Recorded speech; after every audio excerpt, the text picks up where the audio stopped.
Get home from school, turn on my TV. Who are these friends staring right back at me? Now that we're old. Hi, I'm Amanda. And I'm Jessica. And this is 90s Babies Nostalgia, where a couple of 90s babies are having fun. Just to be clear, we are not sponsored by or affiliated with anything that we talk about on this show. We just really love talking about TV. And today we're talking about Young Royals Season 3 Part 2. Yes. We are covering the finale. We're covering episodes 4, 5, and 6. If you haven't listened to our other episodes on the rest of Young Royals, go back because we have been working our patooties off to get all of this content out in time. So there will be a card somewhere if you're watching this on YouTube. If not, podcast platforms are easy to navigate. Do it, please. It's worth it, I promise. But in the meantime, we're going to skip our normal intro because we have so much to talk about. Before we jump into it, though, just a content warning, we will be discussing topics such as hazing, homophobia, death of relatives, and eating disorders. So if any of those topics are particularly triggering to you, this is unfortunately probably not the podcast for you. Go listen to more Lizzie McGuire stuff, you know? Yeah, totally. And also, if you have not watched season 3 yet and you do not want spoilers, go watch it first, then come back. We are not a spoiler-free zone. We are all spoilers, so make sure you've watched it first. We don't want to ruin any of the fun for you, so go watch it. It's so good. Okay, getting into it. Episode 4? Yeah, episode 4. Okay, so this is fresh off the end of episode 3 when a rock got thrown into Simon's house. So we hear Linda talking on the phone saying that they're probably going to have to move. And Ville is pacing around outside of school. Simon walks up. He's very sad. He's been sad. And they have this nice embrace and talk about the safety. And Ville says he's going to see if the royal court can do anything. Vincent is upset that they're unable to celebrate graduation, and so he wants to take a stand against the school, and he gets an idea to hold a sit-in protest. Which he gets from bullying Simon, by the way. After her lunch, because of said bullying, Ville has a conversation with Simon asking why he didn't answer some of Vincent's questions about the monarchy and like if he's an anti-monarchist. And Simon says that he can like Ville and not the monarchy, which like, okay. Yeah, we'll get into that, but don't know if I agree. August finds Sara at the school gates, and he's like super, super happy to see her and kind of just like greets and casually talks to her and is like, you know, if you need anyone, I'm here for you. And she's like, okay, peace out. I got to go take my driver's theory test. And she passes and she gets home, and Mickey is so proud of her that he gives her an embrace. And it's this one of the first moments where we see like big physical touch between the two of them. Farima and Ville talk on the phone. She wants to know if he's made a decision about his foundation and lets him know that the queen will be unable to attend his birthday event. So August is going to be joining instead. And he's like, all right, then negotiation. I want Simon to get Secret Service help and protection. I also want him to come to my birthday. Farima and Jan Olaf go to Simon's house, and they say they can give him temporary housing, which Simon does not want. So instead, they decide they will drive him to and from school every day. They can have a direct dial to the Secret Service if they ever feel unsafe. But in exchange, Simon has to delete every social media. Ville invites Simon to his birthday, and Simon's kind of asking Ville, like he's very interested. He's like, what are you going to pick for this foundation? He's like, oh, well, these are the subjects they like, the options they gave me. She put sports and health on top. That's probably what she wants me to pick. And Simon's like, well, why don't you like suggest something that you're actually interested in or can be passionate about, like LGBTQ issues or mental health issues for youth? And he's like, well, I can't do any of those because they would be seen as a political statement. And so they kind of argue a little bit about that. Vincent has this big demonstration where he brings the whole school into an assembly hall. Fucking Vincent, I swear. And he tells them that they're going to have a sit-in to get their phones back and their privileges back. And Simon's like, this is fucking stupid. Like, people have real problems. But Billy's like, hey, would it be so bad to have a normal life again? And like, I miss my phone. So Billy decides to join in the protest. Simon is upset about that, goes to class, sees Sara, who also did not know about it. They let the teachers know. The new principal and the teachers come to the sit-in and try to get the kids to give up, but they won't. So Vanessa, the new principal, she says, all right, that's fine. Close the cafeteria and lock the dorms. Mm-hmm. See you in the morning if you make it. Mm-hmm. After a very like dramatic little moment of Simon doing a solo choir practice, basically, which is his whole life, he decides to go to the sit-in and be with Ville anyway, and he's eating a lollipop, and the kids offer him money for it because they're all apparently starving after like 2 hours. While they're talking about how hungry they are, August says, "Isn't it so nice though when you're hungry and your brain gets quiet and your body gets calm?" And Simon says, "That sounds like an eating disorder." No shit. Villy and Simone sneak away from the others and they're like, we don't want to have a fight anymore. And they start just chatting about their differing opinions.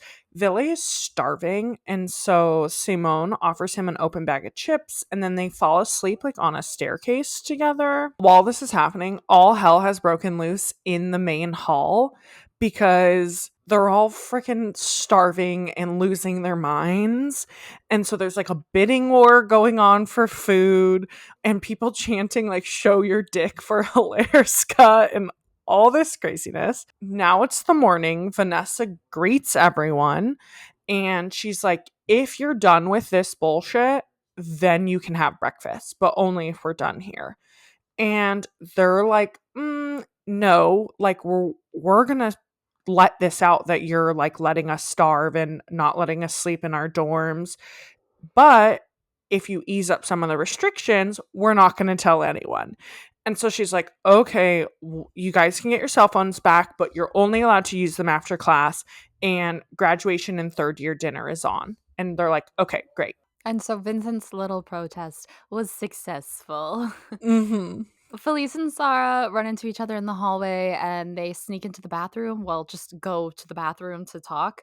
And Mm-hmm. Sara says that she knows what she did was wrong. She's not making any excuses, doesn't expect forgiveness. She just wants Felice to know that she's grateful that Felice was her first friend. Simone doesn't know what to get Ville for his birthday, so Rosh and Ayub suggest something personal. And in this conversation, the fact that Simone has deleted all his accounts come up. And they're all kind of like upset because they're like, oh, you deleted photos of us. But they're also like, we don't want you to delete yourself. And Simone's like, you know what? I've spent all this time pushing back and fighting against the royal family. I'm just going to go along with it and see if things get better. And Ville tells August outside of their mediation session that Eric would hate him for what he did to him, referring to the release of the sex tape. And August says, you didn't really know Eric. And Ville says, you didn't really know Eric. And it culminates in August giving a very genuine monologue about how his was the class that had to strip and watch the gay porno and were ridiculed, and that Eric's was the class that made them do that, and Eric was there. And that is the end of episode 4. Mm-hmm. So getting into our notes. Yes. This hug that we see like right at the top of the episode when Ville meets Simone at the front school gates is like a big squeezy hug where there's like grasping of the shirt in his hands and it's just like so cute. It is. It really gives that feeling of someone who's been worried about your safety and is just like so glad that you're okay. And like security, like they feel that you can tell that they are each other's security in that moment. Yeah. I really need to know how these national tests work, because this is when Jess said that Vincent decides that, like, it's not worth it if they don't graduate. What really happens is they do their national test and he gives up 30 minutes in and is like, why bother trying if there's no reward if we can't graduate? But, like, spoiler alert, he does still graduate. And are these just like a fun test? Like, is this star testing and not like actual academic testing? Yeah, I guess my guess was it's like our equivalent of star testing. Which, if y'all don't know, is a state mandatory testing in California that is literally just for like the state to monitor how the schools are doing education wise by like general knowledge. It doesn't impact your grades or ability to graduate whatsoever. But then, based on our conversation, it does make it sound like it does impact their ability to graduate. So I don't really know what's going on there. Maybe the school just didn't want him around anymore. Like, just get rid of him. Let him go. He's fine. On the topic of Vincent, you put this note. I know. I was reading it. I was like, this is a long one. What the heck was going on about here? At the beginning of the episode, Vincent tells Billy that dating Simone is a conflict of interest because Simone participated in Workers' Day. And to me, I'm like, yeah, I kind of agree. But also, it's not just that. In general, I would argue the whole relationship is a conflict of interest because typically you're not going to have a royal that's in a gay relationship. Like, the whole thing is... the whole thing is already like what's not considered okay or normal in like a very traditional royal family. So I'm like, he's already in a conflict of interest. Like, the fact that he participated in Workers' Day, it's not making anything worse, I don't think. So are you saying that it's the fact that they're in a homosexual relationship? Yeah, Because like, I thought you meant more like it's about Simon's views in general, which I believe is Vincent's point, is that it's not just about Workers' Day, it's that Simon generally or genuinely is anti-monarchist and a yeah, socialist. yeah. But I could, if you're making, are you making the point about homosexuality? Yeah, I'm saying like it already is not something that's like it would be frowned upon, right? Like, it's already not something that's accepted in royal families. Like, that has come up. It's like their relationship just being gay is already considered a problem. So it's like, I don't know if all these other things that Vincent is pointing out as a conflict of interest really matters, because I'm like, yeah, it's already a relationship with high levels of scrutiny being placed on it. I actually think there's an even better point to your argument, which is that the whole point of a monarchy is that it's divine right and you can't it passes through the bloodline and they wouldn't have biological kids theoretically, or maybe they would with like an egg donor and a surrogate, and then I don't know, but like that part gets confusing. Yeah. But I also do kind of understand Vincent's point, and it is the conversation later as well, right? So Yeah. in general, this episode feels like a real shift. We split our episodes arbitrarily, and just like it's the middle of the season, right? But I Mm-hmm. think Simon in episodes 1 through 3, like you had said that he was kind of annoying to you because he was really not accepting the situation. And this is where he has accepted the situation because he has hit rock bottom through that rock in his window. Mm-hmm. And it's like he's accepting it, but he's not happy. And he feels at one point I wrote that he looks sedated. Like Yeah. Yeah. it's interesting. I also think that, like, in general, he's just been unhappy this whole time, but I agree that this is a shift of, like, he's gonna try this out, but clearly, like, his mood or feelings about it all does not change. He's lost his fight, which I think Mhm. is a big part of his character. Mhm. With this whole, like, foundation thing, I was kind of confused because he's going through the list of topics and he's like, Farima put fitness and health on top. So I think she wants me to pick that one because it fits this narrative of like a strong, traditional, smart royal. And Mhm. wasn't the whole point in the Mhm. first episode that Farima said was like, you get to be a new type of monarch, and she had this whole plan for him, and like this really isn't giving that narrative. Yeah, I feel like sports and health maybe could connect to a younger audience, and that's like, right, her thing is like creating a new monarchist, so them connecting to maybe younger people, which I feel like Sports and Health may fit that narrative. But I agree that like Simone's suggestions make way more sense. I get why Villy says, oh, I can't do LGBTQ issues.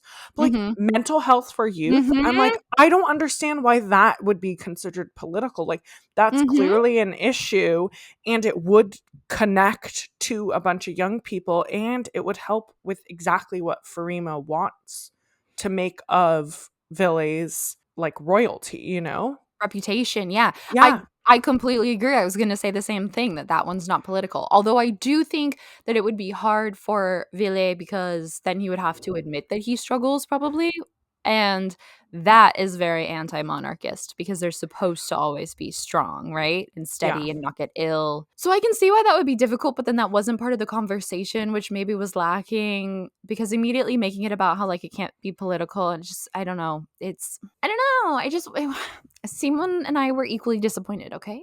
Yeah, me too. Simone's whole thing at the beginning when they have the conversation of like, why didn't you answer Vincent's question is, I can love you and also be against the system. And I just strongly disagree. In this case, like he is the system. Both cannot be true. Like as long as he is choosing to stay in the system, you are now accepting that as part of him because like as you said, it's his birthright. It's going to affect every single day of his life, that it's like you can't separate them from one another. And it will continue to no matter what because he was born into it. I think that if we knew who Ville was outside of the monarchy, Simon's point would stand. Like, I'm thinking about kind of like, okay, most of my royal knowledge comes from The Crown, like, sue me, whatever. It was great the first few seasons. But Queen Elizabeth's dad, King George, whatever, was not supposed to be king. His elder brother was King Edward, like the seventh or eighth first, and he abdicated within his first year because he wanted to marry a divorcee who the at the time you were not allowed to marry a woman who had been married before, and so he renounced his title and abdicated and fucked off to France where he lived very happily with his wife for the rest of his life and was like cut off, like barely got an allowance if at all, whatever. And I it like that kind of instance, it makes sense of like you can love this person so much that they detach themselves from the monarchy and like Mhm. that is a fully fleshed human being. But I think Mhm. because Billy's so young and because like we've mentioned he doesn't really have hobbies or interests, like he joined choir to be with Simon. Like I don't know why Simon loves him. And Mhm. all I really know about Ville is what the monarchy has over him, Mhm. is kind of the point I'm trying to make. So yeah, I Yeah. I think Simon's point can be real. I just don't think in this instance it makes sense. Yeah. I want to know though in general, like why was Ville surprised? Like how does he not know that Simon is an anti-monarchist?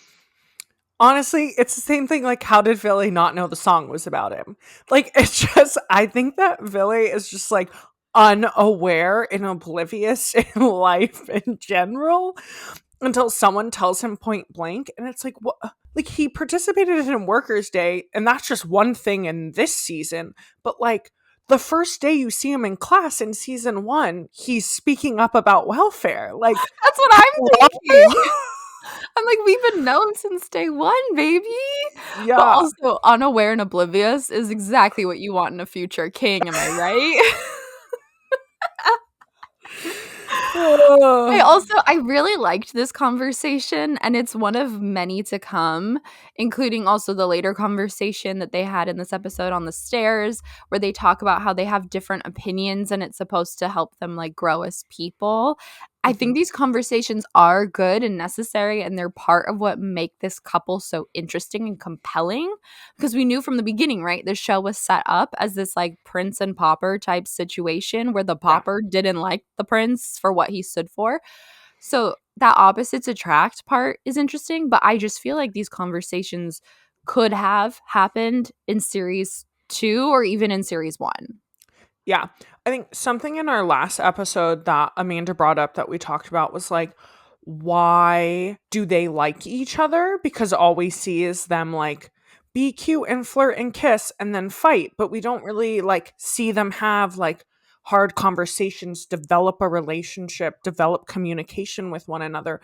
And finally, in this latter half of season 3, we get quite a lot of these moments. And it's like, why didn't we get more of these throughout the series? I think it would develop their relationship as more like whole. I have enjoyed every single episode of this show, but these last 3 episodes gave me so much that I needed from it. And like you said, like I just don't understand why we didn't get some of this earlier. Sooner.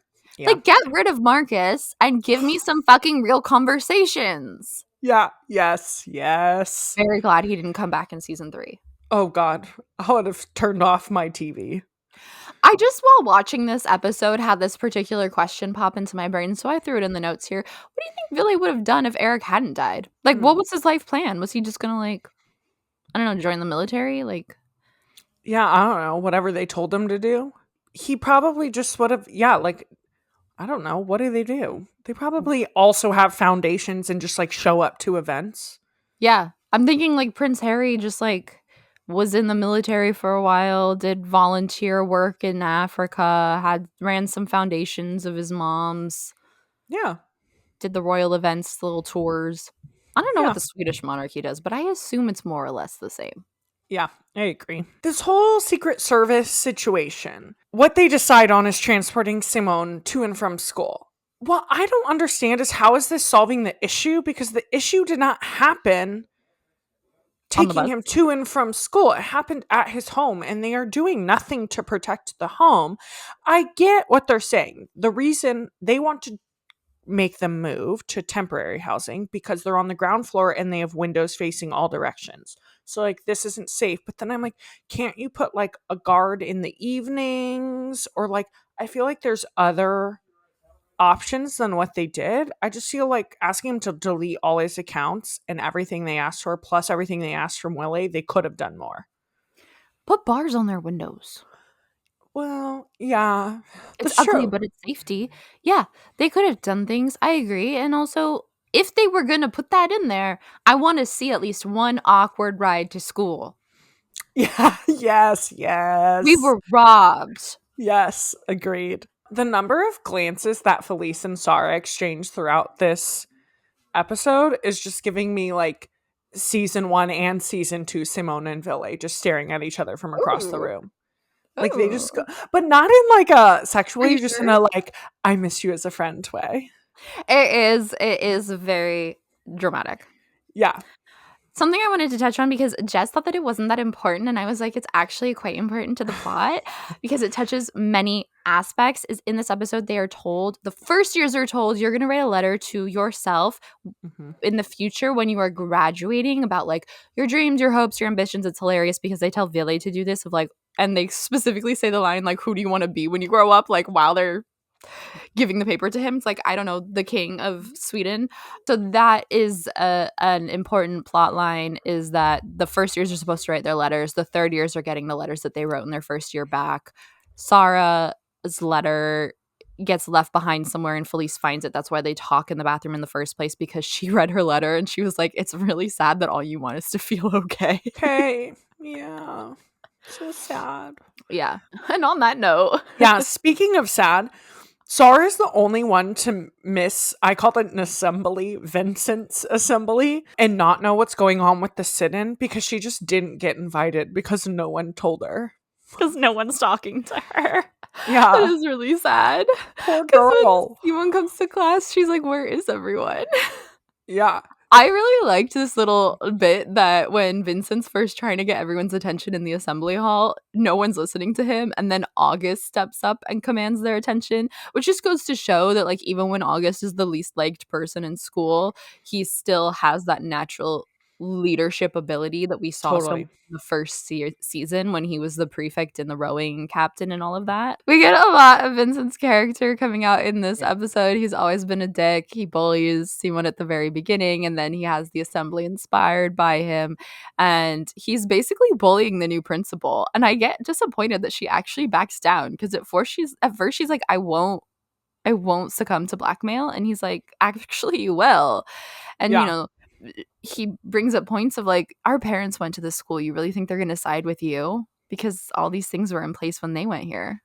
Mm-hmm. They have this auction for food scene, which we briefly mentioned, and it's just crazy. Like 700 kroners for an energy drink, a full bag of chips. But what comes out of this scene is in the morning, we see little Henry curled up on a couch, clutching a bag of chips for dear life, and it's hilarious. Something else that happened in these last 3 episodes is Henry became my favorite side character. And I didn't even know his name 2 episodes ago. Yeah.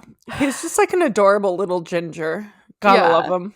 Another thing that came out of that scene is Felice is like, God, you can really see what this place is like when it all devolves. And the friends are again questioning, like, what did you tell the inspectorates? And Maddie's the only one that's like in her defense of like, if she really said something that bad, they would have shut the place down by now, right? But you can just tell that she's like not very happy about things and her friends aren't very supportive. Yeah, because there's even this moment where she shares that like maybe she did say something about the initiation, but she's like, I didn't tell them details, just that we had them. And they all are like, what do you mean? Like, and get really like, if the school is shut down because of you, you know, they all kind of like gang up on her, and you can tell they're kind of, maybe she's not feeling as connected to her friends as she once was. Stella's the biggest bully of them, but Frederica had this one line that I really didn't like, which I normally do like Frederica's lines, where she said, I know you've been depressed lately, but it's not okay to take it out on the rest of us. Something like that. And I was like, this has nothing to do with Felice's relationship with Sara and the way that she's been feeling. Yeah. Yeah. Well, maybe we'll get into that later, but yes, I know I'm not the only one that thinks that Stella and Frederica's characters were not ruined, assassinated, but just, yeah. Oh, 100%. Yeah, we'll get into that. Speaking of friends. Yes, Rosh and Ayoub, when Simon's like, I don't know what to get him. Like, what do you get a king? Like, I have no idea what to get him for his birthday. Rosh is like, maybe bath bombs? And I just appreciate that Ayoub came in with the real suggestion. He was like, something personal, think about it, maybe a song. You like to write songs. But I'm like, Rosh, bath bombs? I know. I was surprised that they didn't have a line about what do you get someone who can afford anything or already has everything. But yeah, I was shaking my head. Also in the same scene where they're like, we don't want you to delete yourself. Not having social media or choosing to delete your social media accounts does not mean you're deleting yourself. This felt so dramatic. It also just felt very selfish of Rosh and Ayoub. Like, can't believe you deleted pictures of us with you in it. You're getting rid of everything with us. Like, it just felt really insensitive to everything that Simon's going through and how he is kind of just like giving in, and instead of like supporting him and trying to help him through his feelings, I almost feel like they're kind of just like centering it on them. Also, a couple characters I don't know how the writing did them in this season. Okay. I completely agree. Number one, like you said, deleting social media is not deleting yourself. I think it could be argued that Rosh is speaking more generally, more broadly when she says that. Like, the way that his character in general is deflated and he seems less vibrant, that she doesn't want him to fully lose himself in this situation. But the social media thing, when Ayoub says, like, you know, I didn't want to make it about me, but like, it really hurt when you deleted photos of us.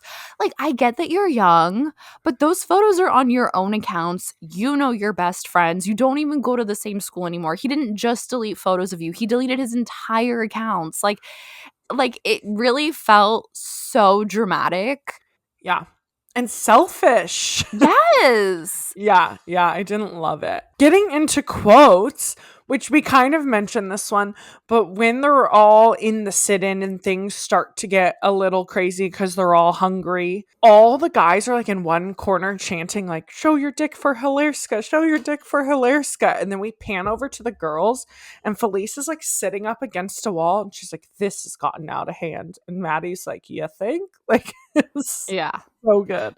You know, one thing that I didn't love about that, I liked the way that they went nuts, But for some reason, they chose to pan into Neil's the hardest and have him shout the loudest or most aggressively, like, take your dick out. And I don't know, it just felt kind of strange that they focused on the only other character that we know is gay Gay. in the show to do that. It felt kind of Yeah. predatory. Yeah. Or like they were trying to make him look predatory. Predatory. Yeah. Yeah. In the breakfast scene when Vincent is bullying Simon, Ville says, "Damn, you are pathetic," and Vincent blows him a kiss in the sassiest way I've ever seen anyone blow anyone a kiss in my life. Yep. And I continue loving this very problematic teenage boy. When the first years are told to write their letters to themselves in the future, Frederica, it's a throwaway line in the background that you probably wouldn't catch if you were Swedish and you didn't need the subtitles on. She says, "I couldn't be any better." And Stella says, "That's sad." Yeah. And then in that little fight argument that Simon and Ville have about the foundation, and Simon says that, how many lives you could change if you talk about LGBT rights and blah, blah, blah, blah, blah. And Ville says, "I can't get political." And he says, "To love who you want is a human right." Which, true. It is. Yes. But it is also political. Yes. That statement is political. Then in response, Ville is like, "Am I supposed to advocate for all queers because I'm in love with you?" Which I get it, but also it's like, yeah, Ville, maybe.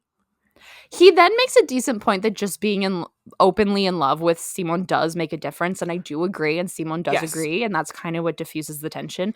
But that line really stuck out to me because it feels very real. Like, we dismiss this a lot, but in the first 3 episodes, Ville was like, "I'm not gay." Like, this is his first relationship, we assume, with a guy, and it's only been like 3 to 6 months. Like, it's a school year now, and he's fully publicly out internationally because it's been in the press.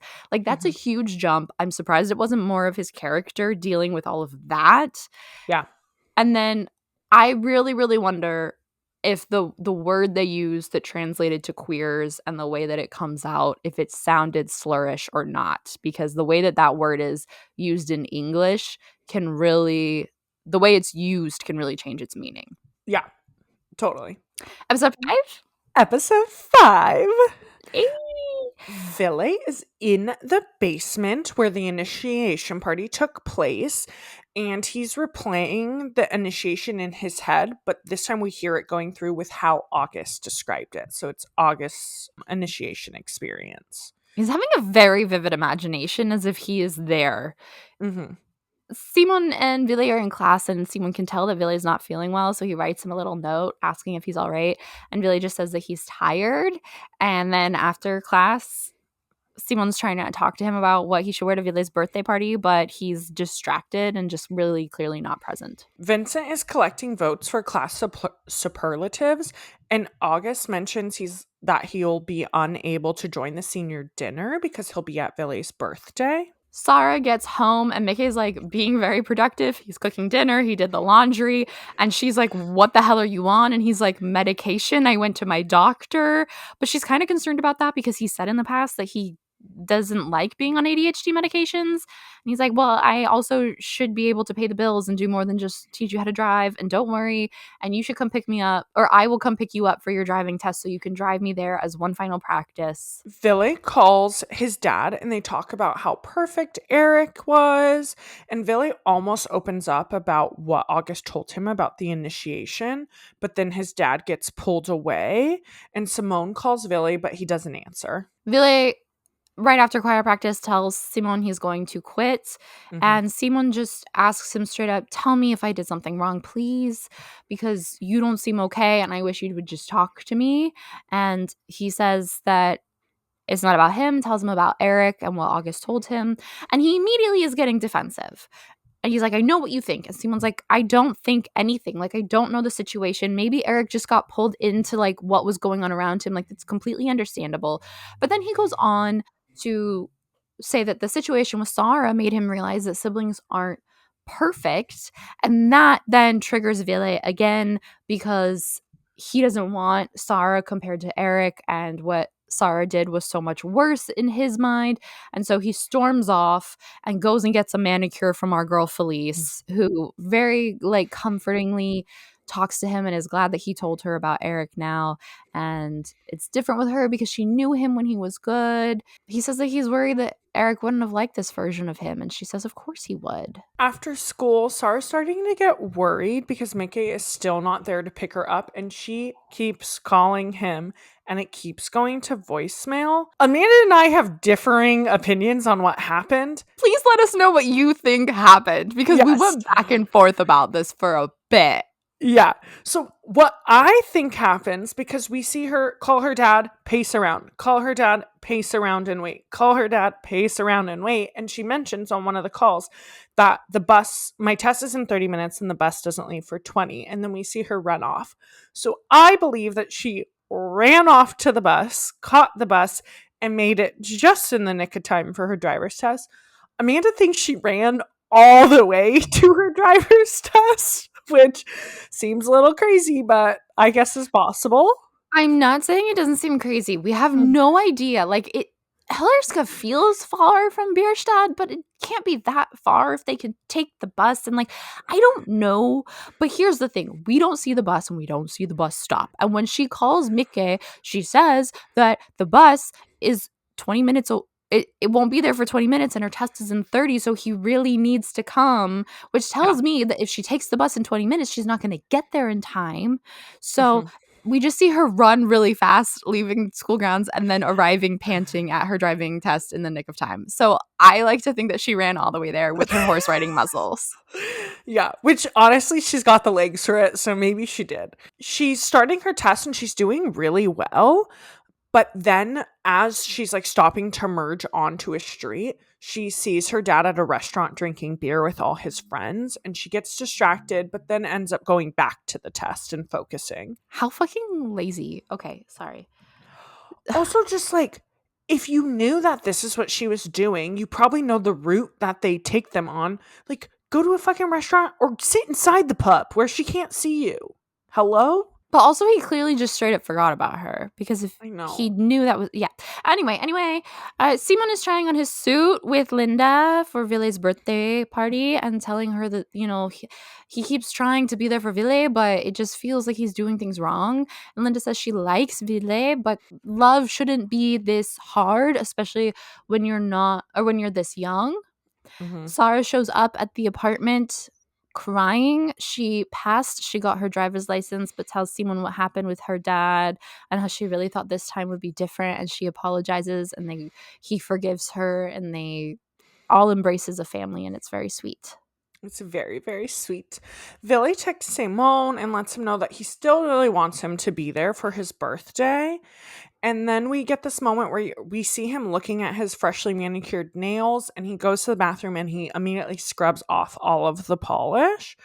In the morning, Simone shows up to Ville's dorm with a cupcake and candles and sings him happy birthday. They go to the palace for Ville's birthday. So the event that the queen couldn't come to, they called it something weird in the subtitles that didn't actually make sense in English, but basically it's like an event where they greet people, like kids, sick kids probably, and it goes well. Ville does good, August does better. You can tell that he notices it. So he tells Farima, August isn't going to dinner. I don't want him there. So Farima very competently dismisses August and sends him back to Hillerska, where he then is like freaking out because he talked a big game about not having to go to the senior dinner party, and he has to now. So he throws on his dad's old white tux, which somehow is like not wrinkled, and just starts like chugging red wine and gets the superlative for bad boy.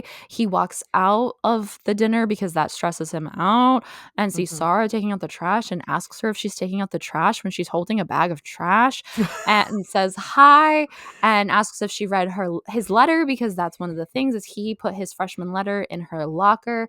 She wasn't going to read it. Instead, he's like, no, I need you to know what it says. So he reads it out loud to her, and it's all about what a sad boy he was and how he was bullied and he cried a lot and he just wanted to be strong and not be alone anymore. And it says he wishes that he treated her differently and she kisses him and Frederica sees. Villy and Simone arrive at the palace where they sing happy birthday to Villy, and then they have a really awkward family dinner where Ludwig is trying his damn best to make small talk with Simone and ask him questions about his interests and what he likes. And the queen switches the conversation to focus on Eric. And Villy gets up and excuses himself from the table, and Simone goes to find him. And Simone's like, you know what? I feel really out of place. This is really uncomfortable. Maybe I should just go home. And Villy's kind of like, no, I want you to be here. So they then get called back into the room because it's time for candles and cake. And the queen, once they're about to get to cake, she's like, you know what? I think I'm going to call it a night. And this really upsets Villy because he's like, can you just be strong for me for a moment and have some cake? Like, is it really that big of an ask? Because he just wants her there. And then he yells at both of his parents that they're shitty. They didn't let them grieve in private. They cared more about the grief of the nation versus their own grief that they were dealing with when Eric passed. And the queen admits that it's really hard to be a boss and a mother, and it's something that she struggles with. And then both his parents leave. Villy throws all of his presents on the floor in a giant fit and storms out of the room. In Villy's room, Simone lies down next to him to comfort him, and Villy apologizes that he had to see all of that. And Simone says that he knows all of this hurts Villy, and also that Villy's kind of turning into someone that he doesn't recognize with all of this going on. And so he breaks up with Villy because love shouldn't be this hard. Linda coming in with the advice. And that is our episode 5. And if you were one of the people who waited until the whole series was out before watching, you are one of the lucky ones, because you know what happened is most people got episodes 1 through 5 and then they had to wait a week until episode 6 and they were not happy about it and just was not okay after this episode. No, because I'm like, what the? And at this point too, we didn't know how long episode 6 was. So most of these episodes are 40 to 45 minutes. They did give us almost an hour long episode for the finale.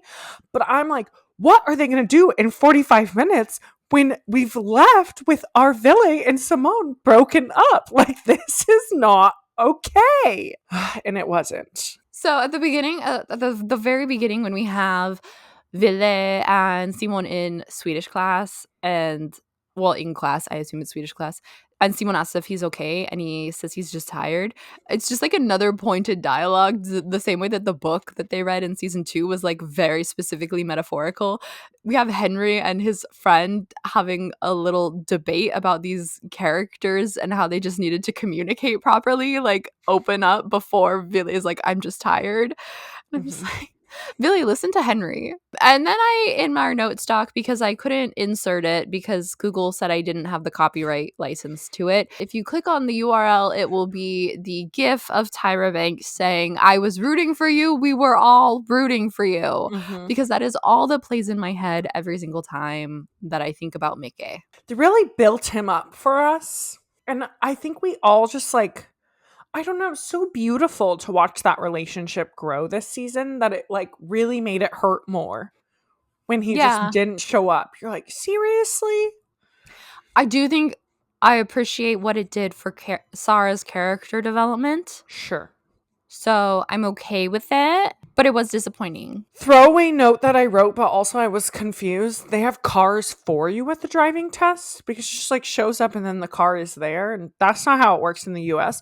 But also I'm like, of course that not is how it works in the US because we put up barriers to everything. I'm like, it should be that you just have a car there for you. So anyone could get a license, even if you can't necessarily afford your own vehicle.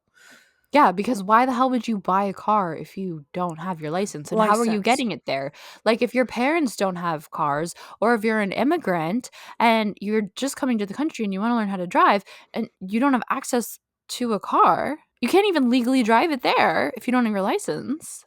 At first I was like, this is weird. And then the more I thought about it, I'm like, no, our system is fucked up and this is the right system. I don't know in general if I agree with love shouldn't be hard. I think that all relationships are challenging, friendships, love, everything. And that like you need to have effective communication and ability to go through hard times together. And like that is what being in love is taking challenge, like as challenges come, overcoming those together. I get for how young they are and for how depressed and just like defeated this is making Simone feel, why Linda says this to him. But in general, I don't know if I agree. I was going to make that same point about their age. I Yeah. think you're 100% on the mark that love is hard. Mm-hmm. Love is supposed to be easy.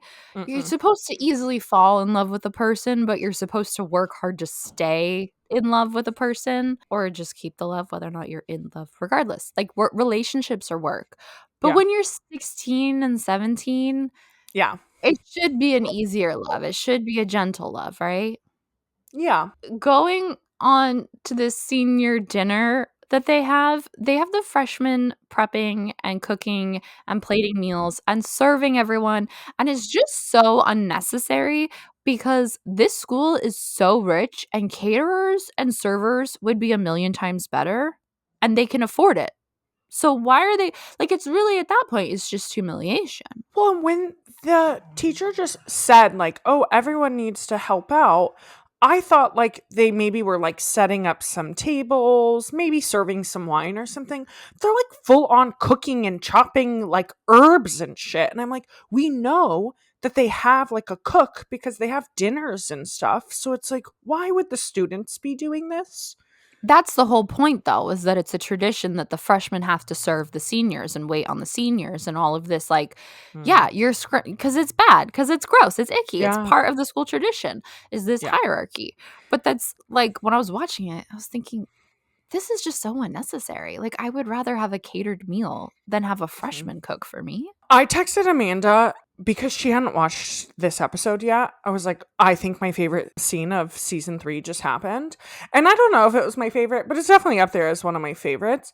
When Simone sings happy birthday to Ville, he's like, oh, I'm still working on your actual present, but here's like a small present. And he opens up his backpack and he pulls out something wrapped in a purple napkin and hands it to Ville, and it's a sandwich. And I just thought it was a very cute kind of throwback to all the times he has given Simone a sandwich. And so I found that very adorable. That's very cute. I didn't really care.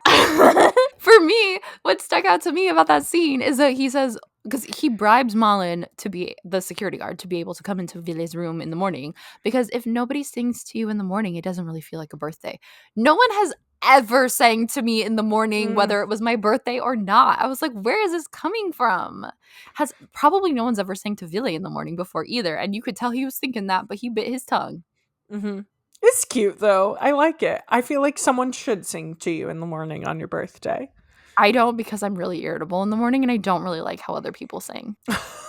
Fair, fair. I wanted to point out that August does try apologizing to Ville in this episode on the steps to the palace before the event. He says, you know, maybe I shouldn't have dropped the ball about Eric or dropped the bomb about Eric.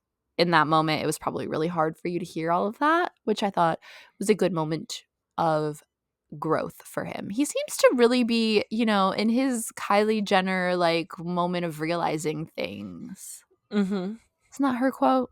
I don't know. Don't ask me anything about that family. I don't know shit and I don't care. I did think Farima's tact about dealing with August was hilarious because Ville's So like, good though. he's not coming to my dinner. Like, I'm not going. Like, he's very, you know, dramatic stroked Ville. Yeah. And Farima goes up to August and she's like, you know, you've done a really good job here. And I know things are tense between you and the crown prince. Why don't I arrange for you to go back to hillerska? You probably want to be with your friends. You only graduate once, right? It's like she's making it seem like it's something thoughtful for him, which I just thought was like, shows how good she is at her job. Yeah. I was going to say that is like training for that role, just shining through. Yes. When the shots of these episodes were first coming out, Twitter was blowing up because in all of the birthday scenes, Ville is wearing a suit with this little like crocheted green poppy looking flower pinned to his lapel. And people on Twitter, at least, were saying that this is a symbol for LGBT Oh, people. interesting. Oh, this line was so good. There is a moment where Simone is like eating cake in the corner at the event for Vili's birthday before they go to the palace. And he's like, "Do you want some?" And Vili's like, "Oh no, I'm only allowed to eat things that come out of the like royal kitchen." And Simone's like, "What?" And he's like, "Well, risk of poisoning." And you're like, "Shit." Yeah, and he immediately puts the cake down. And I saw people on Twitter be like, "So you're okay with Simone getting poisoned? Yeah. Like, Fair. were you not going to tell him?" Also, at his party, at his birthday with his parents give Ville a new Rolex. And he immediately shows his Eat the Rich boyfriend his brand new Rolex. And Mhm. Simone's clearly thinking about all the things that he could pay for, like ending world hunger with this single watch. But instead, he just like puts on a good face and is like, "Oh, it's really nice," which Yeah. is hilarious and painful to watch. And then to make matters even worse, Ludwig says that it was time that Ville got his own, and then his mom says that his old one belonged to Eric, which just immediately made this new Rolex that he liked just like worthless trash to him. There's this little note that Ville's next birthday will be a national holiday called Wilhelm Day, which Mhm. they all think is very normal, and Simone looks like this is absolute garbage. Yeah. But I think that Yeah. it kind of, we only see them in such an insular little community at school that it's kind of the first indication of like how big the public eye on Ville really is. Yeah. Yeah, and I like that Simone is there because we get to see his facial expressions and his subtle reactions to all of this conversation that is seen as normal to them, but to an outsider's like, this is crazy. Yeah, we also, this whole long couple of scenes really illustrate how much he doesn't necessarily fit in Ville's world. He's very much just in the background eating his cake, smiling, and not participating in anything. Whereas before we saw Ville and Berstadt like enjoying stuff with him. So it's a little dichotomy. In the having to cook for the seniors situation, Felice and Sara are both put on desserts together. And so we get this little montage of them like chopping herbs and then plating up the dessert. And Felice clearly has a vision and is like loving this task and is like taking charge. And Sara's like, "Oh my gosh, you're really good at this." And she's like, "Yeah, I kind of always thought that maybe I would want to be a chef." And Sara's like, "Oh, do I do it like this?" And Felice is like, "Oh, like this." And they're just like connecting together. And it was just really cute. It was really cute. In the dinner, Sara is waiting on the same table that August is sat at with Niels and Vincent, which feels a little icky. It's just interesting. I don't know. But her Mhm. waistline is snatched. And Yeah, it is. since she is pouring his wine, he like leans in, like catching a whiff off of her. And it's the most dramatic thing I've seen out of a character that's not Ville. I did not catch that. And now I need to go back and rewatch that scene. I've seen episodes 4 and 5 twice, and so I noticed it both times. It's like very blatant. It's like Hmm. it's like Ville in the morning when he and Simon wake up in episode 4 on the stairs, and they're both like, "How'd you sleep?" Bad. Before they wake up, Ville like moves his head over to like sniff Simon's hair. It's like that Mhm. kind of obvious. Okay. August at this dinner is fucking on one because he has something to prove. So he stands up on the table and chugs red wine, and a little bit of it dribbles out of his mouth. And I was more nervous about that white tux than he was. Oh, Your father is deceased, and you will never replace most of his things. And I was so stressed. I was upset when he sat down in that white tux and Sara goes, "Red or white?" And he's like, "Whatever you have." And she's like, "It's red." And he was like, "Okay." And I literally yelled at the TV and I was like, "No, August, you need to drink white wine. Like, you are wearing a white No. tux. You're not allowed to drink red wine if you're wearing white. Like, you just can't have both. You need to pick and choose." I know. And I get it was like, because it's Sara and he didn't want to like make her go back to the kitchen and stuff. But it was like then so much worse when he started chugging it. I'm kind of glad he didn't spill. I'm kind of not glad he didn't spill. I don't know. It just feels like unnecessary stress for me. The fact that it didn't come into anything, you know? Fair. Also, at this dinner with the awards, Vincent makes a really funny speech, funny in like a haha, it caused him pain, like Schadenfreude kind of funny, because he says this person was nominated for many awards, such as the jock, the overachiever, most promising. And the whole time you can see August smiling to himself because these are all awards he would love to have, and he thinks that they are for him. And this has to be him. He's getting the best one. And then Vincent says the one that he got the most votes for is bad boy. And isn't that the best one? And August's face just drops because that is the last thing that this self-hating teenager wants to be told, is that he is the bad boy. On the awards, this is just like a casual throwaway one. She won the DILF Hunter Award, and it made me laugh. I was like, that's a good one.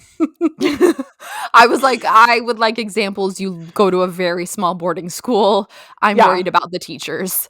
Yeah, like, where are you finding these DILFs? But, you know. Literally the episode before this, when they're on the stairs, Villy and Simon are talking, and Villy's like, I never want to hurt you. And then in this episode, he yells at Simon multiple times, and it really upsets me.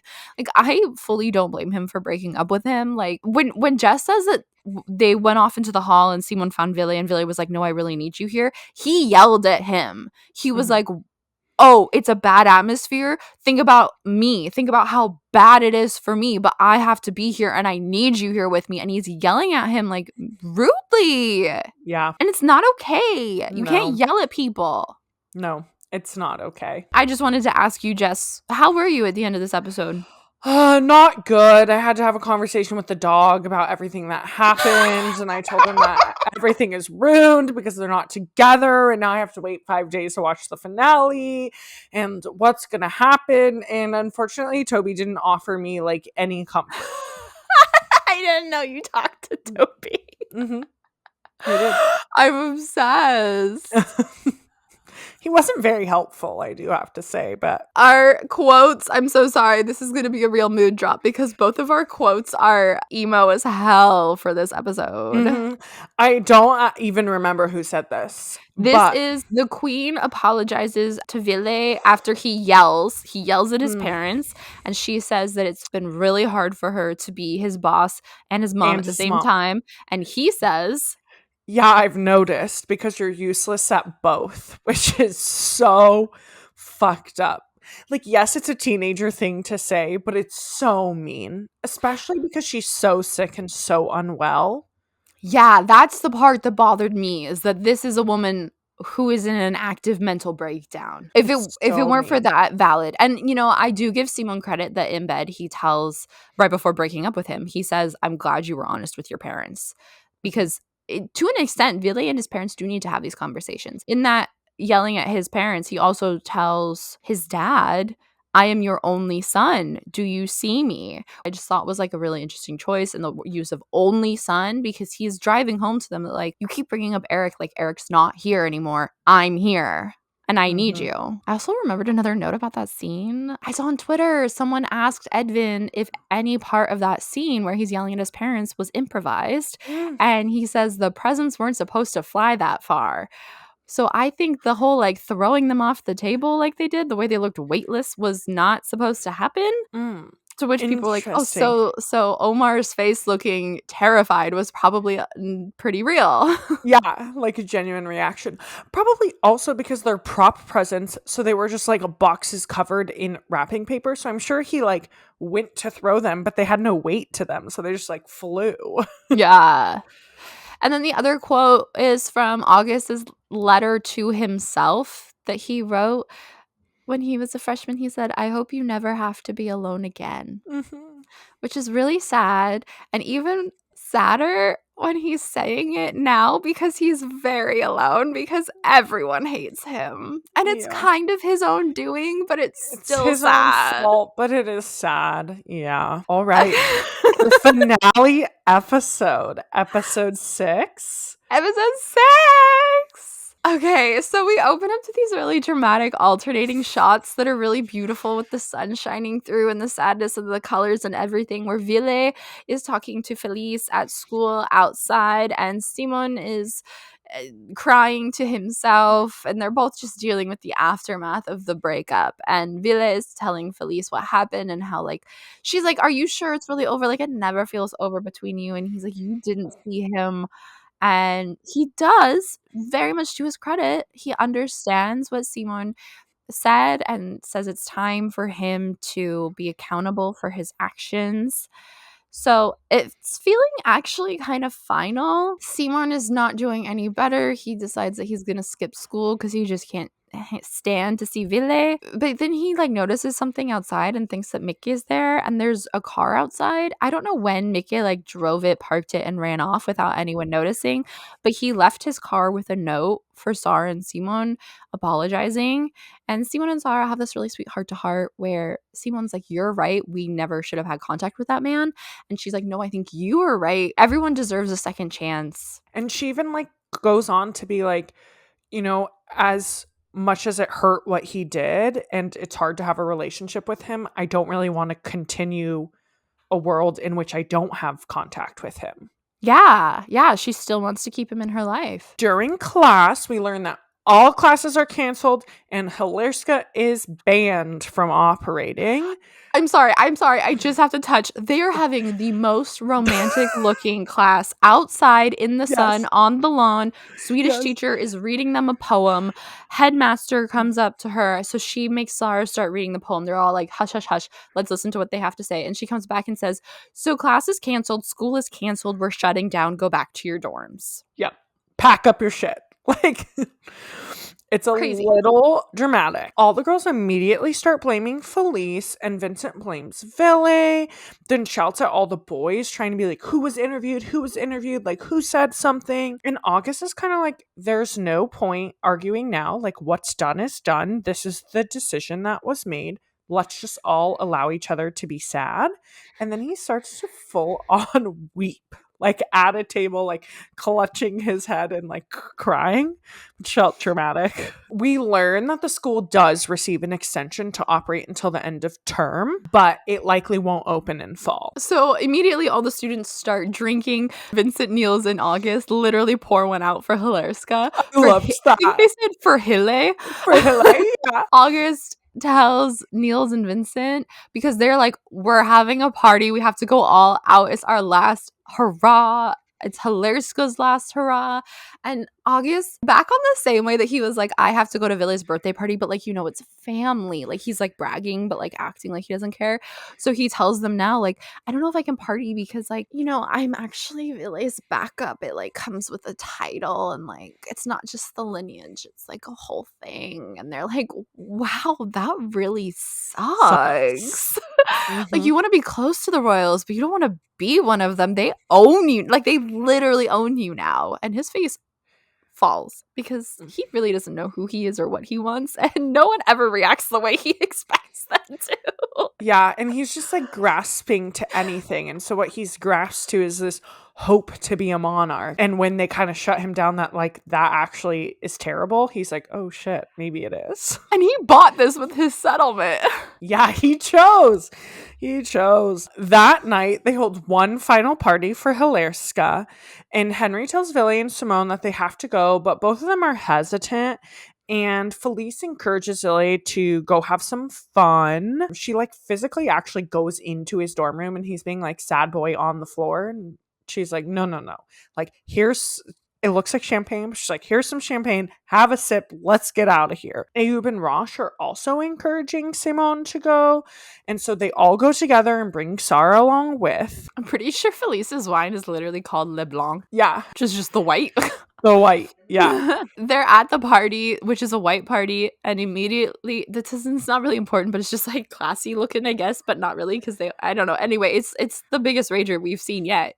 I can say that. Immediately, Ville and Simone catch each other's eyes, so Ville ducks into the society room, where, of course, August just happens to be having a little sad boy moment in the corner, and he ensures Ville that Eric would have loved him as he is. It really wasn't that deep. There were a lot of people there. Eric was just there as well, and that he loved him more than anything, and also apologizes for what happened, and you can tell like he's drunk, but he genuinely means that he is really sorry for everything he's done to Ville, and really doesn't say he forgives him, but he just says thank you, and you can see some sort of finality to that conflict. Sara runs into Felice, and Felice is kind of like, well, don't you still have feelings for August? Frederica saw you guys outside the graduation dinner, and she's like, yeah, I do still have feelings for August, but my feelings for you are stronger. Felice then confesses to Sara that she's pretty sure the school closing is her fault because she was completely honest during the interview, and Sara fully understands where Felice is coming from and why Felice chose to be honest, and they admit that they missed each other, and then the girls kind of enter the room, and so Felice runs off to the girls. August finds Sara and immediately kisses her. She says it's over and that he never really loved her or saw her. He just loved who he was when he was with her. And doesn't take it well because she kissed him the last time they saw each other, and he can't accept that it's just over. And I just forgot to write this in my notes, but he literally suggests that they could run away and elope. She kisses him again and promises that it will pass. After making eyes at each other literally the entire night, Simone approaches Ville and asks if they can just forget everything that happened between them and just have one last night together.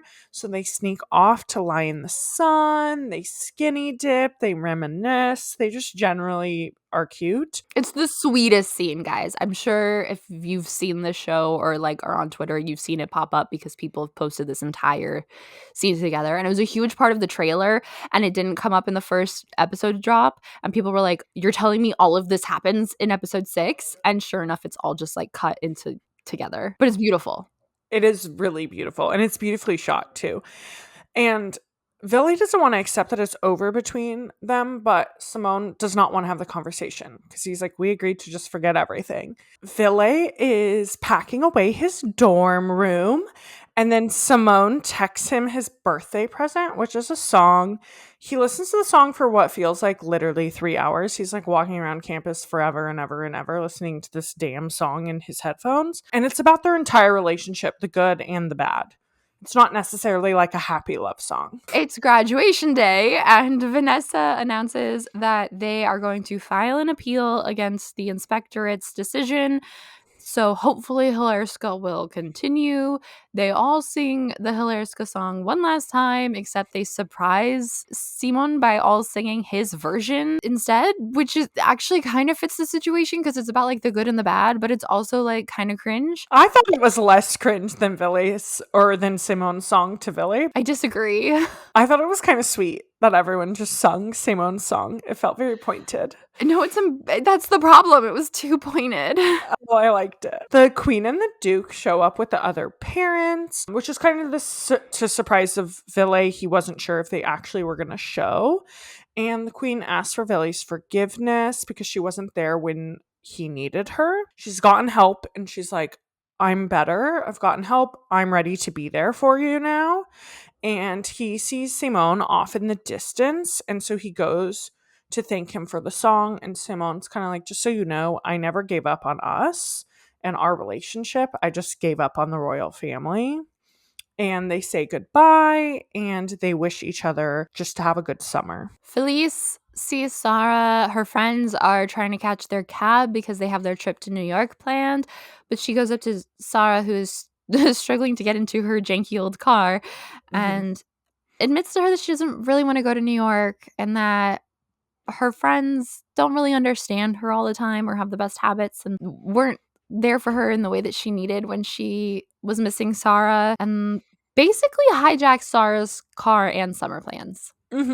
But in like the cutest, sweetest friendship moment. Billy, the Queen, and the Duke are all in the car, but they're like stuck in a traffic jam, which is confusing because I'm like, isn't hillerska like kind of private? No, whatever. It's just weird that there was traffic jam. Billy asks to have a real conversation about being the king. And he talks about like, this is not fair. Like, I don't get a say. The people don't get a say in this. He's grown up saying like how much pressure it is and how it makes his mom feel, especially like in this season with everything going on with Eric and like how it just completely crumbles the queen, you know? And he's like, I don't really want to take this role on. And if they want a true heir to the monarchy, then that is August and not him. And so he abdicates. He tells them that he loves them, and then he gets out of the car and he starts running. And then we see Sara and Simone's car driving off, and he is chasing us like at a speed that I don't think is humanly possible to run. Absolutely. This car is not driving that quickly. It's made to look very strange. This is why there's a traffic jam, is because it's taking them 12 years to get out of the driveway. Also, there's no one else on this driveway, so why is there a traffic jam? Sorry, I interrupted the most dramatic scene. I interrupted the most dramatic scene. Continue. He's running after the car. It's all valid. Finally, Sara stops the car. Simone gets out of the car.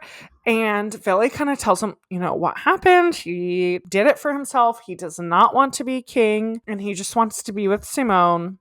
They give each other a huge hug. They start making out. Felice and Sara get out of the car and start cheering them on, which is like really cute. Also during this, we get like a montage scene of all of their like cute, flirty, fun moments, a la Heartstopper season 1 ending.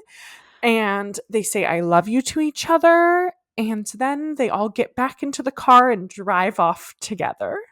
Our core four literally drive off into the sun together, and that's how the entire series ends. Oh my god. Oh my god. Like, we're gonna have to get into our notes and we're gonna go chronologically, but we know, huge, big deal, because people were like, is Wilmon gonna be endgame? Is Billy gonna have to abdicate? Do we want him to abdicate? Some people were really for the abdication, and other people were like, why? Like, that defeats so much of the purpose of the show. But anyway, we'll get to that. But first, we have to start with Jess's very first note, because we go chronologically, which is Felice's green sunglasses and giving them to Ville. Is this note important? No. Did I love it? Yes. Felice gives these giant green bug eye sunglasses to Ville, and he is sitting there, sad boy, crying over Simone leaving him in these ridiculous sunglasses outside, and it was great. I had to note this because I didn't notice this. I did not know this, but when I was on Twitter earlier, I saw apparently in the sun in the class when they're all talking while the teacher has been pulled away by the headmaster before they find out hillerska's closing, Ville asks Sara if she knows where Simon is, and she says he skipped school. Yeah. And apparently this is the only time that they have ever spoken in the entire series. People were really? Like, we've waited 3 seasons for this.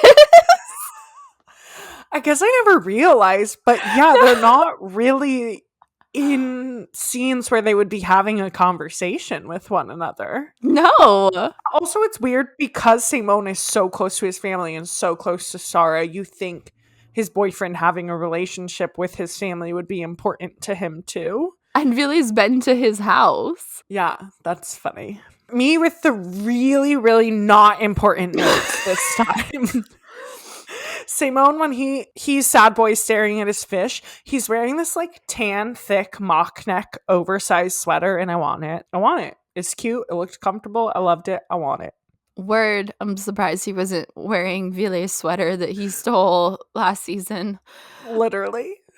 I'm proud of August for crying. Okay, look, it's so funny because Vincent is yelling at everyone aggressively as he does. And August doesn't just start crying. He's crying while Vincent's yelling. And while he's crying, he's like, can't we all just be sad? It's growth. And you know what? it's growth that came overnight, because it's only in the last episode did we learn that as a kid, well, 2 years ago, he cried a lot, which, by the way, if he was the bullied kid who cried a lot and felt weak and had no friends, literally at the end of his first year of school, and he became what we saw at the beginning of his third year, that's a lot of development in just 1 year, and I'm very impressed and also scared because that's psychotic behavior. So Yeah. we know he's suppressed everything about himself, and so he is learning to be more human again, and he's crying in front of his bros, and I love that for him. The way he did it, I was like, doesn't need to be this extra, but it's okay. Yeah, no, that was hilarious. His face is, Malta has a funny crying face. Yeah. Speaking of dramatic. Yeah, Villy and Simone, this is the first time they're kind of seeing each other at school post breakup, and Villy's kind of like trying to find a way to approach Simone in the library, and there's like holes in the bookshelf, and he's just like staring at him through the holes. And then finally they do go to have a conversation, and Henry interrupts, which then you write, I love Henry, but in that moment I wrote, Henry, get the fuck out of here, read the room. Like, no one wants you here. I wanted him there. I love Henry so much. Okay, he's the one that offers 200 krona for Simone's half-eaten lollipop. He's the one that cuddles the chips, and then he, in this scene, goes, hey guys, are you going to the party? You have to go. What are you wearing? Blah, blah, blah. You both have to be there. And I'm like, Henry, I barely have seen you, baby. And like, you're acting like you're best friends with both of them. And I think we saw Henry because he was in their group with Sara for the book, right? Yeah. That yes. Sara never actually was in any scenes for. Yeah, but generally, I feel like we haven't really seen him interact with them that much, maybe more than the other first years. But he was acting like they were all besties and saying that they both have to come to the party. And I was like, great. I think he's also the same one that when they were talking about Workers' Day, Simone was like, it's not just a day to like be hungover after partying. I think he's the one that genuinely was like, so what do you do then? Mm-hmm. So I really love Henry. He also is twerking at the white party, which is hilarious. Yeah. And some of the boys, including him, have great eye makeup. Yeah. Alexander has some great eye makeup too. Mm-hmm. One of the most dramatic lines I've ever heard in my life, and even from this series, I don't have it written down verbatim, that's why it's not in our quotes, but it's just hilarious, is when Felice is trying to get Villy to come to the party, and she's like, it's not that bad, is it? And he goes, no, it's not that bad.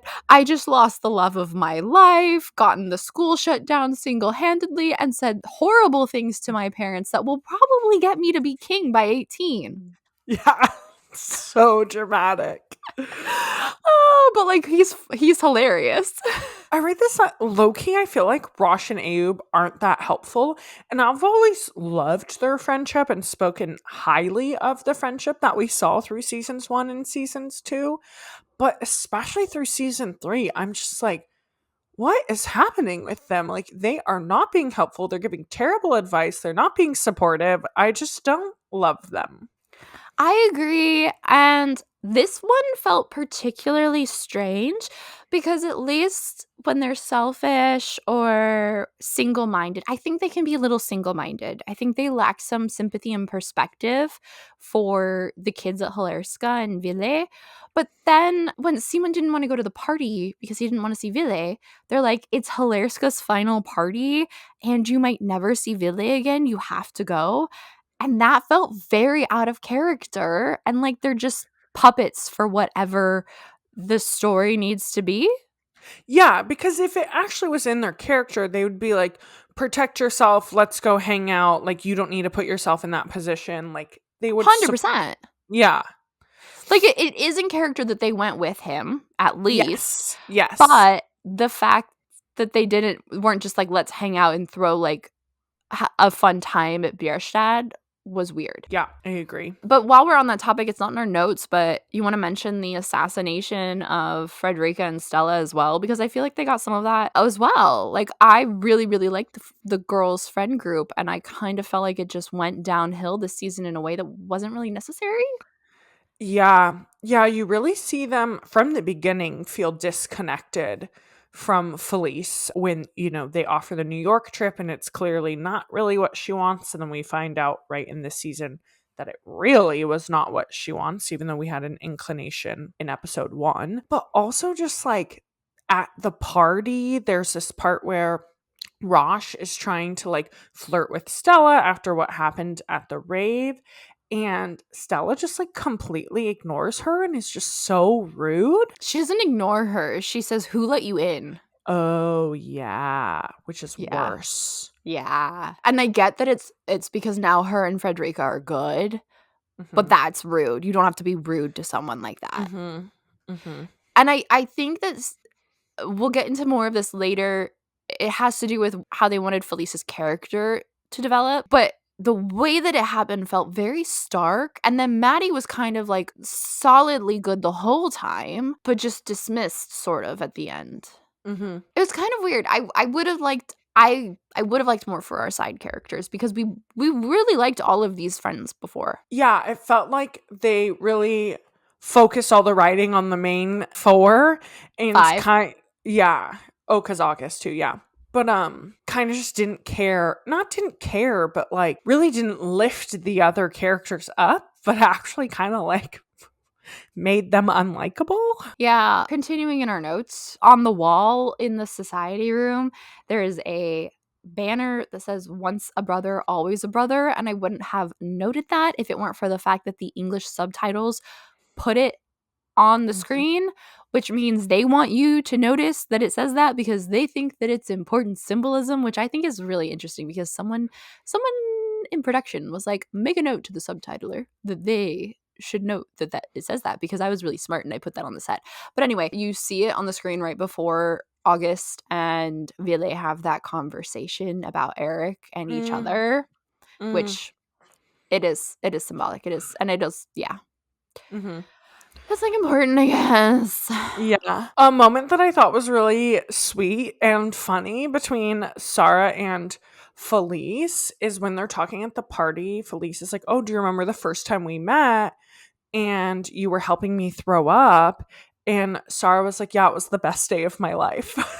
It's just so cute. I don't think it was the first time they met, but it was like when they first really bonded, because I think Sara was Mhm. already taking care of Rousseau at this point. Mhm. But yeah, it's the first time we really see them bond, and I was so glad that they brought that up because before that, when they were just talking, they run into each other by Felice climbs through the window after having peed outside, and Sara is walking down that hallway, and that was almost exactly how it was in the first episode. And so I had been taking notes, like, not this being the same hallway, like the writers are really trying overboard with Yeah. the symbolism. So for them to acknowledge it made it that much better to me, because at least Yeah. we're not pretending like we don't know that this is the same hallway. Yeah. Yeah, and I guess it wasn't the first time they met. They were just more remember when we were here last time what Yeah. happened is what they Yeah. were referencing. Yeah. Nothing bonds you more than helping your friend throw up.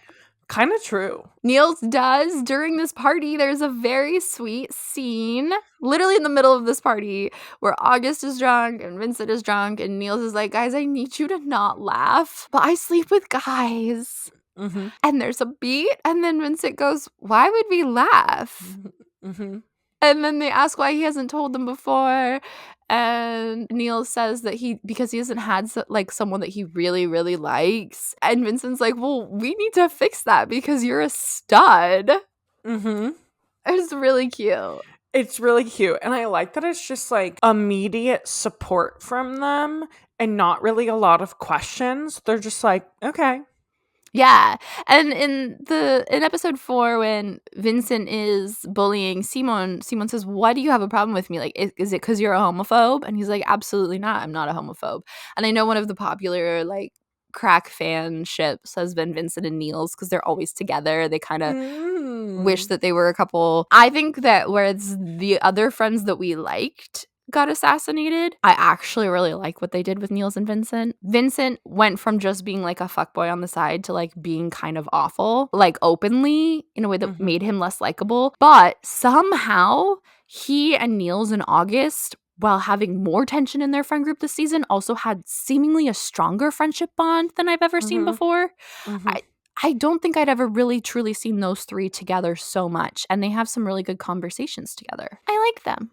Yeah. Yeah, it definitely you see the relationship strengthen while they're going through really hard shit, which I think is it shows that the writing was well done, but only for certain characters. Well, because like they're having this really sweet supportive conversation when not that long ago during the strike and stuff, they were telling August he sucks and he's no fun anymore and whatnot. So they can have both of those. And I love that about their friendships. Mm-hmm. Also, I was very much expecting Vincent and August to be like, yeah, Niels, we know. Yes. Yeah. I think of that one meme where it's like him standing and he has the sweater like tied around his shoulder. And it's like, you mean we were supposed to think that you weren't? Yeah, you like Literally. Okay, Yeah. you gotta tell. I did not notice this note at all. Billy is packing up his dorm room before Felice comes in and drags him to the party. He's packing everything away. And there's this moment where he unplugs his like red string lights that are in his room. And it just made me sad because it really was like a symbolism of like, no more hillerska. This chapter is closed. This is the final episode. This is the final season. No more young royals. And that made me sad. It really felt like from episode 1 of season 1, where we see Ville being dramatic with red string lights sitting in his bed, to him unplugging them. I was like, oh no, it's over. We'll never get over the string lights wrapped around him. Because they're like tube lights. Like, they're just so aggressive.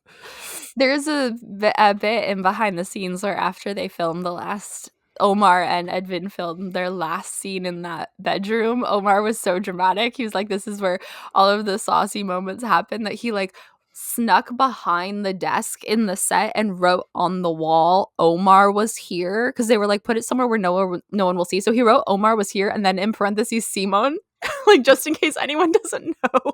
Oh my god.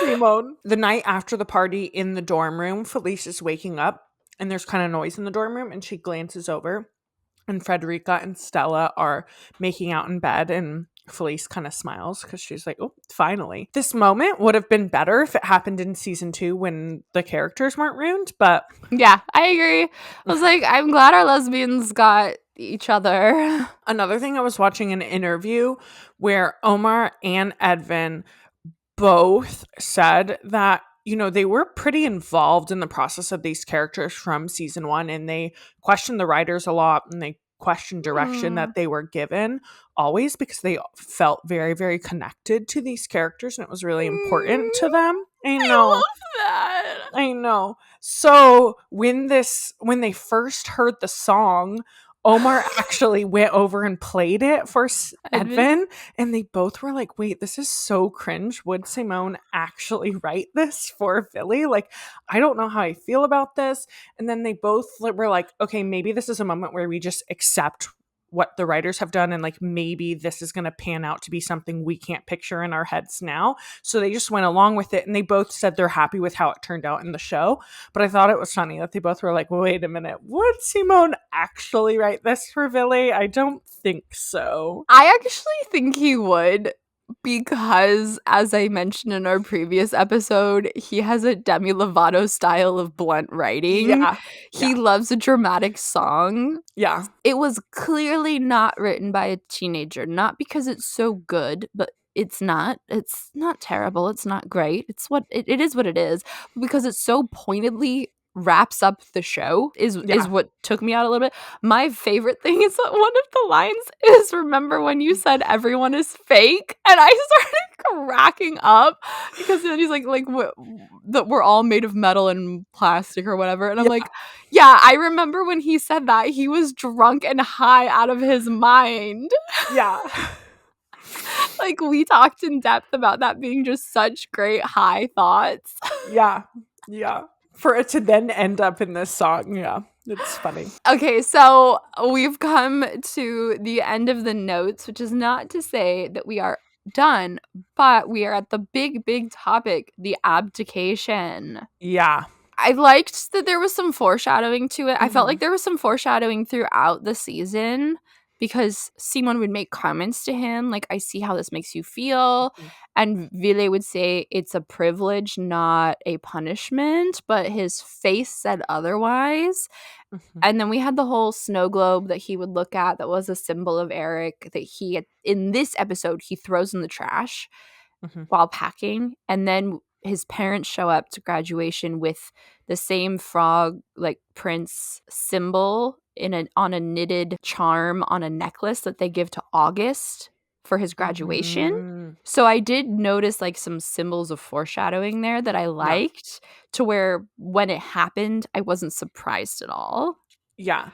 Yeah, I think that's the thing is like when watching it, personally, I did not imagine the ending going in abdication.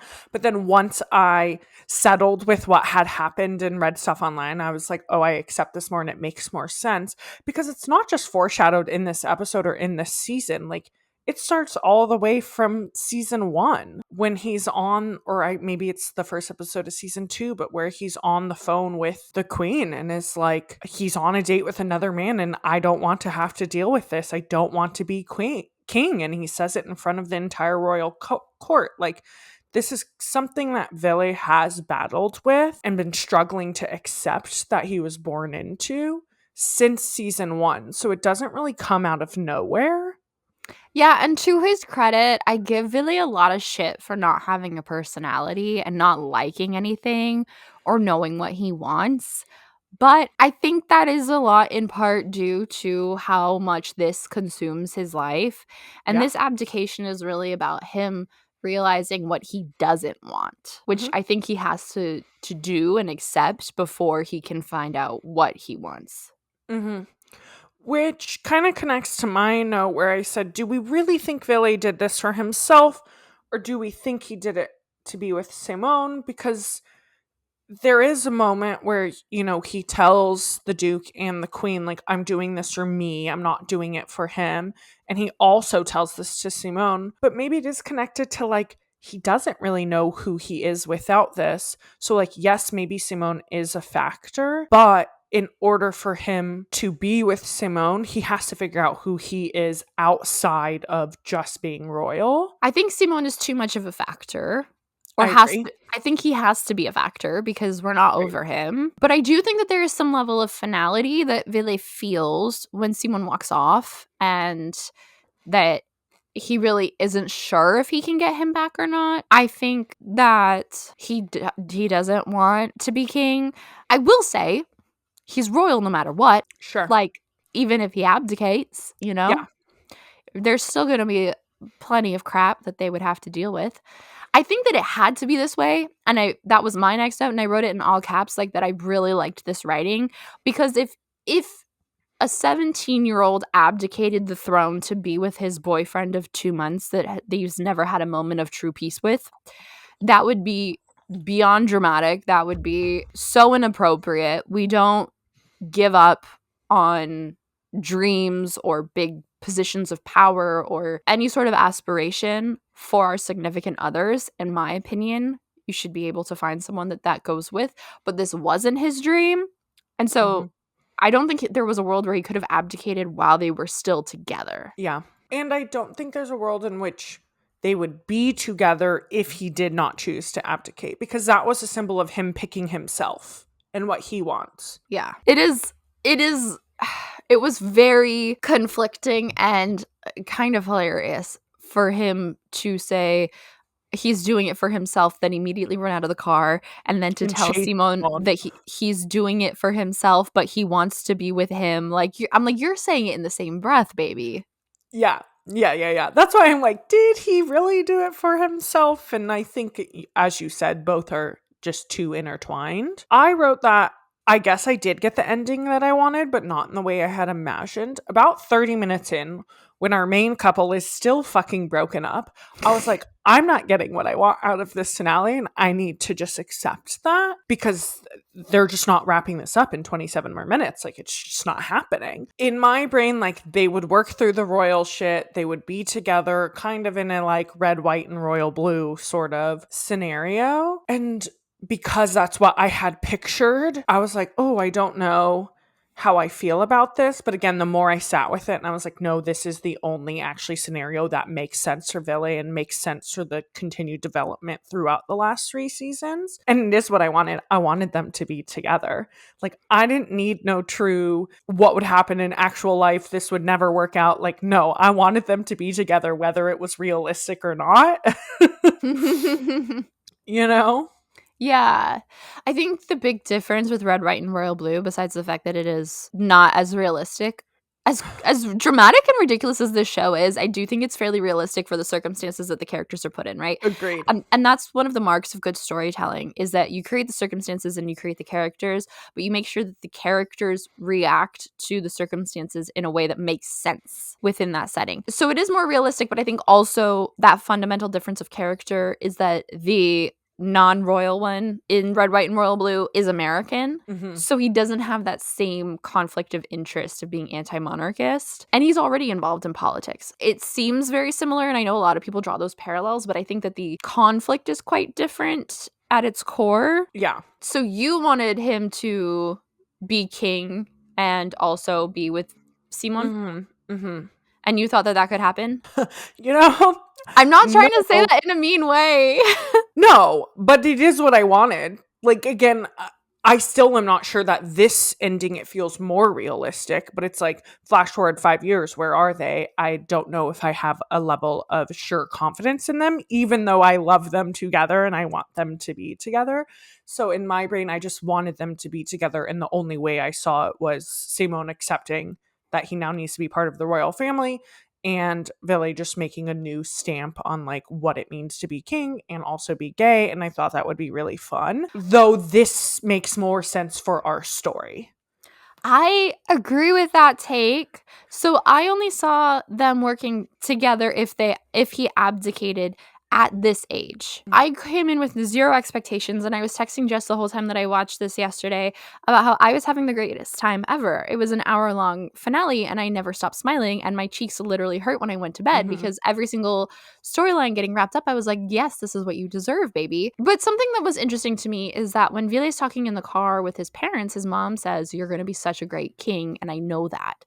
And I thought that was really sweet, and I agree. I think that Vili could be a good king. And I think that that would have been interesting to see. And I'm someone who would not have been opposed to them being broken up in this age and then just getting like a 5-10 years later where they've made it work.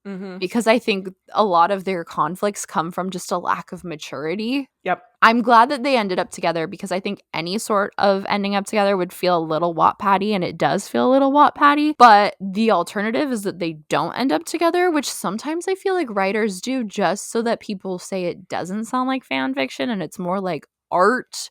And that wouldn't have been as satisfying. Yeah. Yeah. Just to go through all of that for them to not be together. And they kind of Yeah. made it sound like they could end up broken up because Simon's like, it wasn't all in vain at some point. But it still would have felt a little disappointing. I would have been crushed. Just my point of that is like, I'm more confident in Vili's ability to be a good king than I am in his and Simon's relationship because they're so unstable. But Vili doesn't want to be king, and we have to respect that, you know? And I am happy for him for that. I think his lack of like wanting to speak in front of others, his just general nervousness and anxiety in general, I think he has the potential to be good, but I also think that it would be really, really hard on him. So yeah, I think this just makes more sense. Agreed. Quotes? Do we want to get into quotes? Yeah. I just wrote down one by Sara to August, which we mentioned, but she says, you love who you are with me. It isn't the same thing. And I really, really loved that she was so pointed and eloquent in saying this because it is true to an extent. He liked who he looked like, who he was to others, how he presented himself when he was with her. But like, was he ever fully in love with her? Yeah, I really, really liked the way that they ended that relationship and the reason for it, because the feelings are still there on both ends. Yeah. And she says she sees him, but he doesn't see her. She says to Simon about Mickey, some people might never be completely good, but that doesn't mean you don't need them. And I thought that was really sweet. And I just think that she's done a lot of growing up this season. Yeah. Me too. In the awkward little conversation that they have in the library before anything has settled, when Vili and Simon are talking about each other, but in metaphors about the school, Simon says, not everything has to be great, but it has meant a lot anyway. And then also he says, we are worth that, which he says when he's asking Vili if they can just have a night with pretending, like forgetting everything else and just have a night to be present together. He says we are worth that. But regardless, like I just really like that sentiment. So that's all of our season 3 notes. We have some wrap up though. Yeah. Amanda and I were texting about this earlier, and it wasn't originally something we were going to talk about, but I feel like we have to mention it now. That I do feel like most loose ends were tied up. The fact that they squeezed us all into 3 seasons and told a very compelling story is really impressive. But in season 2, I think last episode or episode 5, we learned that August has purchased Rousseau for Sara. What happens? We get no Rousseau. What's going on with Rousseau? Did he end up getting sold elsewhere? Like, I wish that we had some sort of wrap up there. Because even if Sara was like, that was stupid, she still wouldn't want him to give Rousseau to the owners that were buying him. No. She would have been involved, and she could have ridden him to her driver's test. Yes, exactly. This is how it came up, guys, because we were trying to figure it out. I also wanted to, in this note of like really doesn't matter, but like what happened there, the hand tattoo at the beginning of this season that Simon draws on his hand, it's not a tattoo, but he's like, you should get it tattooed. And Billy's like, I can't get a tattoo. A lot of people were like, oh my God, this is so cute and so symbolic. Like maybe by the end he'll get a tattoo or something like that. And like literally nothing comes of it. And to me, it felt like the nail polish where it was just this like throwaway thing of like, we get it. He's so controlled by the monarchy. I just would have liked something more. I think both the nail polish and the hand tattoo thing are symbols of like things that Ville does like that he can't like openly because of the monarchy, and are part of his realization that he doesn't want to be so involved in it. I just think that they were a little half-assed. Yeah. I appreciated the nail polish a little bit more because I saw that less as a connection to the monarchy and more as a connection to maybe his femininity and his feminine side and how that can't be presented. And so that is how he wanted his nails to be done on his birthday. But then once he started thinking about how that would be presented to others, he got rid of it. So I thought it was more complex than just being connected to not being able to do it because he was royal. I'm pretty sure she was doing his nails or painting them so that he wouldn't bite them so much when he's anxious, because then he notices the polish when he goes to bite them, and then he rubs it off. But the not being able to express his femininity thing is the same as the tattoo to me, as a restriction. But in character arcs and endings, so we have our core 5. Ville, Simon, August, Sara, Felice. Ville comes in a troubled youth to Hillerska. His brother dies 3 episodes in. He becomes the crown prince. He falls in love with Simon immediately after saying he's not gay, and comes out by the end of season 2, and then abdicates to be with Simon by the end of season 3. How are we feeling in general about his character arc? I like it. I feel like it's fast. Were you satisfied? Yeah, I was satisfied. I feel like it all made sense. It all connected. We kind of said that when we were talking about him choosing to abdicate and stuff like that. But yeah, I feel like I was satisfied with where his character went. Were you? Yeah, I think so. I would like to know more about who he is, but I think he needs to go find himself, and I would love like a 10 years from now season. Okay, fair. Simon, I really can't give you much of an arc. Sure. Does he grow? Yeah. How? I don't know if he grows, actually. I think Simon grows more in this season. I think he expands his horizons. But what is it? Like, he kind of learns to stick up for himself with Marcus and then with Ville. But is there anything else? Not really. Could have used more for him. August goes through it. You know what I could have used? Some eating disorder closure. Yes. I definitely think we could have had like a Boris conversation or something with the eating disorder, because it's kind of like you see it throughout the seasons and then it's fully brought to a head in this season and then we just get nothing. I also could use a like flash forward for August, because I'm like, poor guy has been through it and he is trying. Like, we really see in this season, he's trying to move past the terrible shit that he did, and he wants to do better for himself and do better for others. So I would like to see a world in which he is doing better. So how do you think he would be as king, and how do you feel about him as king? I feel like, to me, he's cookie cutter, like, pretty face, really great leader, really good speaker, does well in front of others, like, which is really what a royal, is there to do. It's just a Mhm. face to represent the people. So I feel like he would do good. Yeah, I agree. And I really liked the parallels they drew of August has always been trying to be in this family, is what they say. But really, truly, he is the one who is choosing the monarchy every day. Mm-hmm. I did think it was interesting that this is when they chose to make him question what he really wants right before Ville abdicates. Mm-hmm. And you know what was so funny is when Ville runs out of the car, there's this pan over to August where no one has said anything to him. He has been celebrating graduation with his friends, and he has this look on his face like he already knows what's happened. Yes, yes, yes. His eyes are like so big. Yeah, I loved that moment. Sara, I actually loved her story. Yep, me too.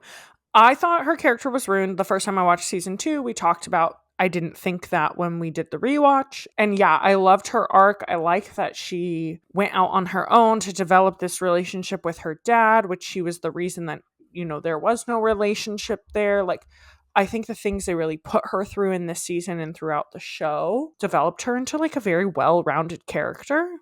I think she wins for the most growth and maturity. Totally. And I loved that there was closure with her in August, but this season was not about them for her. Mm-hmm. Mm-hmm. I do still really like their relationship, but that's I fine. I know. knew that they couldn't be together. Yeah. I knew that she couldn't have Felice and Simon and August all. Yeah. Felice and Simone are more important. And what she says in that scene isn't just that Felice is more important. She says, I have bigger and more important feelings for you, Felice, and for Simon, and for myself. Yep. She's choosing herself and those relationships. And I really loved her story. Felice, do you have thoughts on Felice's storyline? I feel like she's just a little lost. Like, we could have a whole spin-off of just like, honestly, one, I want a spin-off of Felice and Sara's summer road trip. Also, I would like a spin-off seeing like Felice as a third year to see like, does she make new friends? Is she speaking out for change at whatever new school she's at? Like, things like that, because it feels like she really just went with the flow in the first season, and now in this season she's really like starting to question things. So I would like to see her like 2 or 3 years in the future. Yeah, I was gonna say I actually was really disappointed with Felice's storyline in season 3. I know I wrote down the note that she deserved better. I'm a little more on the fence when I think about her storyline and growth out of all 3 seasons, because I think visually they gave the most cues with her. Because the first season, she had her straight hair, her pins, and her nice clothes and her makeup. The second season, we got curly hair Felice. And then the third season, she kept her hair curly and she stopped wearing makeup.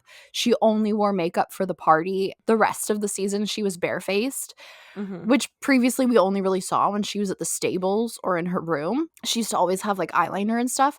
So I think you can see her changing in a way that is different from her main friends. Yeah. And also similarly in season 1, she has this huge crush on Ville because he's royal, and she dates August because he shows an interest. And then in season 2, she develops her really strong friendship with Ville and is there for him a lot in his times with Simone and in figuring out who posted the video.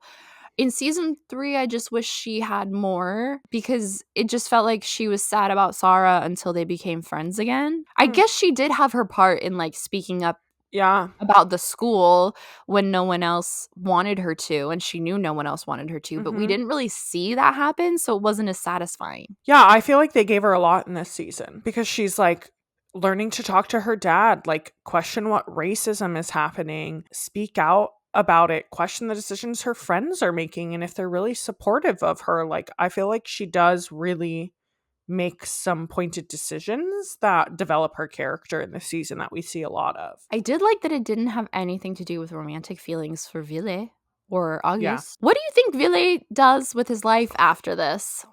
I have no idea. idea. Do Do you think he learns to be political? Do you think he becomes a teacher? Do you think he like plays soccer? Well, as you said, it's like he still is technically going to be royal. So I feel like there are still rules that he's gonna have to follow, whether he abdicates or not. So I don't know if he's ever going to be able to be political.